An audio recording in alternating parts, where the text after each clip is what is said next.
This is breaking news from the Las Vegas Review-Journal, sponsored by Michael Gaughan's South Point Hotel, Casino, and Spa.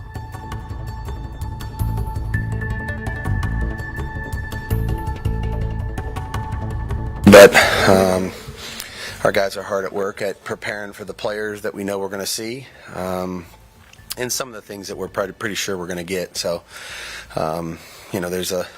there's that little bit of feeling in your stomach like you're going to have to find out how it goes early in the game on Sunday, and there almost always is adjustments that happen during the course of this day so that you can adapt to how the game is being played. But Sean does a great job. I've coached against him a number of times. His teams are always well prepared. We know there's going to be some changes based on what we saw last year from this team. There's obviously changes in the personnel, but there's going to be changes schematically, coaches obviously. So, big challenge, always playing up there, obviously a big rivalry game for us, so our guys are excited to get out there on the practice field here and start working on them. Josh, obviously there was a situation with Chandler Jones yesterday. Mm-hmm. Has there been any resolution to that, or is he still with the team? Or Yeah, I'm not going to talk about that's kind of a personal situation, and we've never really gone into those kind of things, so I'm going to steer away from that. It's a private matter, and if there's something to report on it, then we'll do that. But as of right now, no. As of right now, okay. There's nothing to talk about. No, I don't. Right now we're going day to day. So, he's not going to be here today. So we'll kind of take it one day at a time. Are you concerned about the effect on the locker room? He was one of the leaders on the team last year. Look, the team's getting ready to play a game. We deal with different things throughout the course of the year, whether it's injuries or other adversities. So, I think the guys are focused on, trying to control the things that they can control and get ready to play, the best game we can play on Sunday. It's pretty much any coaching staff is going to have instances where players may be upset for whatever reason. How have you guys learned to handle those instances and maybe try to work to avoid the possibility of coaching staff? Are you referring to this as just the challenge of players in general when you have maybe these sorts of? Yeah, look, there's a lot of things that go on every week. Every week in a football organization, you just try to do the best you can to get your team ready to play, and we all have different roles to play, and there's decisions that are made, and you try to do the best thing for the team. That's it. I don't know anything else that would be better than that. Try to make the right decisions in every way, shape, or form you can to help your team be successful. So that's what we've tried to do since we've been here, and that's what we're going to continue to do. Did it warrant some sort of a talk with the team to kind of Yeah, I'm not going to get into this. You know what I mean? So it's a personal situation. It's a private matter. Want to talk about the game on Sunday? I'll be excited to talk about the game. It affects the game, though, Josh. One of your captains and your leaders. Yeah. He's not a captain. So it is what it is. Like I said, we're dealing with it internally. We've dealt with it, but we're not gonna get into this. The unknowns of a season opener, that's going to be the case typically from year to year. But in this case, with the new coaching staff, what do you go back to look at? Do you go all the way back to New Orleans to see what was going on there? Is it worth doing that? Or there's a lot that you can. That's one of the things about this day that's this is so different, because you could utilize a lot of tape to prepare, and there's probably a point where you're overdoing it. Going back so far that now you're chasing ghosts, and at some point you got to cut that off. But yeah, look, Sean's had a long history in this league of success everywhere he's been, and obviously in New Orleans. So he's a great coach. His teams are always well prepared. They play physical and tough. They're disciplined. They've taken care of the ball. They don't beat themselves. They're really good in situational football. So, that's what I'm expecting. So I think the biggest thing for us, regardless of how far back we've gone, is, what are we going to do? And how comfortable are we with what we're going to do in each phase of the game? And so our focus will remain there this week. And like I said, you go in with a certain plan and an idea of what you want to do to try to play the game. And usually there's some version of an adjustment that you're going to make based on how it's going and what you're seeing on the other side.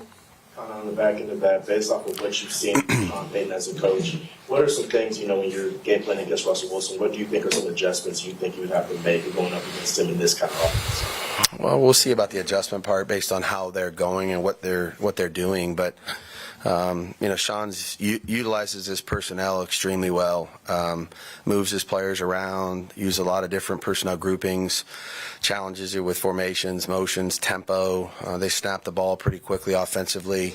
You got to be set and ready to go, know what your assignments are.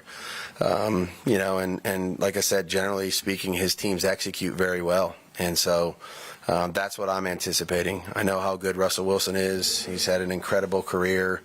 And I'm expecting the absolute, best version of every one of their guys on their team. So it'll be a big challenge. And like I said, we're excited to get ready for it. Where's I guess Tyree in his development, and if Chandler's situation dictates, I guess, him taking on a much more expanded role, is that something he's ready for and you guys are comfortable with? We're working, obviously every day is a good day for Tyree. He's kind of worked through this whole spring and summer, on schedule with what we've been asking him to do. This week will be another week we'll push forward. So I think he's done a tremendous job of trying to follow the plan. He'll be ready to go. Is it going to be? Nobody's going to play 70 plays on Sunday. So that would be unrealistic for us to go into the first game of the season and think that we don't need to use the active list to try to make sure that we're okay in the second half in terms of our conditioning. So we've prepared hard, we've conditioned hard, but none of us have played a game for 60 minutes. So he'll be out there, and like I said, we'll have a plan for that. How much that will end up being we'll see. You've had a lot of newcomers step up in preseason. What do you see as on defense? What do you see as the carryover to the regular season for those guys? We've the entire training camp. We've had competition at every spot. I feel like we have some depth, on defense where we're going to be able to play multiple people in there.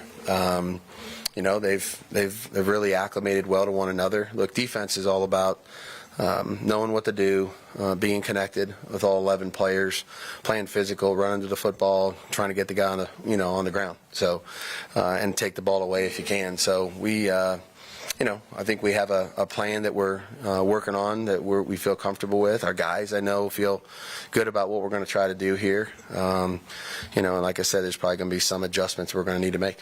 No matter who played, did you like schematically what you saw defensively in the preseason? Did you like what you saw? Yeah, again, it was fairly simple, like most teams are in the preseason. We just wanted to kind of see our guys out there competing and playing fundamentally. But I thought we made some progress. There's certainly some areas where we made some progress. Certainly some areas where we identified that we need to shore up and improve too. So, this will be an exciting opportunity for us to go out there and kind of see where we're at right now. It's week 1. It's not week 13. So, there's going to be some things we're going to learn about our team that we're going to need to address and improve upon. That happens every year. So, just hopefully we're ready to go on Sunday. That's the goal, and we'll play hard and play fast and be aggressive. And like I said, if there's something we need to change, we'll try to change it. Big picture, beyond just wins or losses, how do you measure success throughout the course of the season? And are there any goals or benchmarks beyond, obviously, winning as many games as possible that you have for this particular group this year? We're going to prepare as hard as we can every week to win. That's it, and we're not looking at, the overall season in totality. We're going to prepare to win each game, and that's unreasonable to think that anybody's going to do that, but that's going to be our goal one week at a time.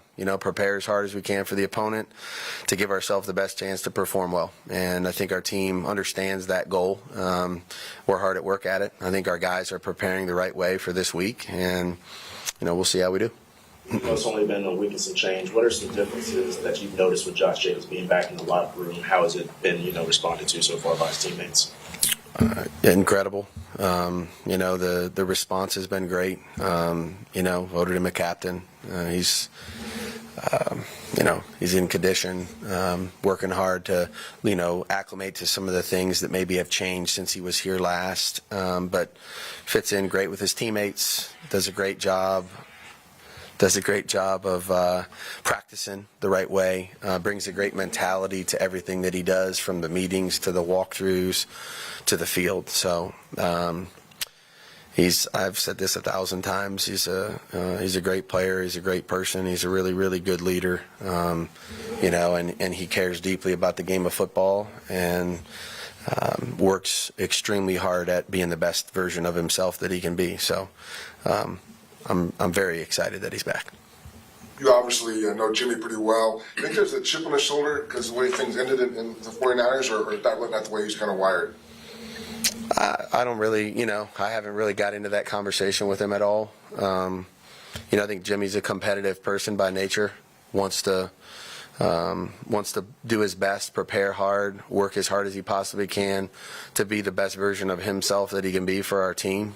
I don't really know how much he hangs on to things that have happened in the past and all the rest of it. I think he had a really successful tenure there in San Francisco. I know he has a great deal of respect for them and what he's learned, you know, and I think he's excited to lead our football team. Go ahead, Paul. Yeah, Josh, you have mentioned Chandler's not a captain, but I think you just said that Josh was. Who are the other captains? Yeah, on offense, Jimmy, Colton, JJ, and Devontae. Defensively, Max, Robert Spillane, and Marcus Epps. And in the kicking game, both of our kickers, A.J. Cole and Daniel Carlson. So it's a really good group. I mean, the team obviously selects those guys, but it's a high honor when your teammates select you to represent them in a number of ways. And although those guys are very deserving of the honor, and I'm excited for them to lead our team, you know, on Sunday and beyond. All right. Thanks, everyone. Good to go? Okay, thank you.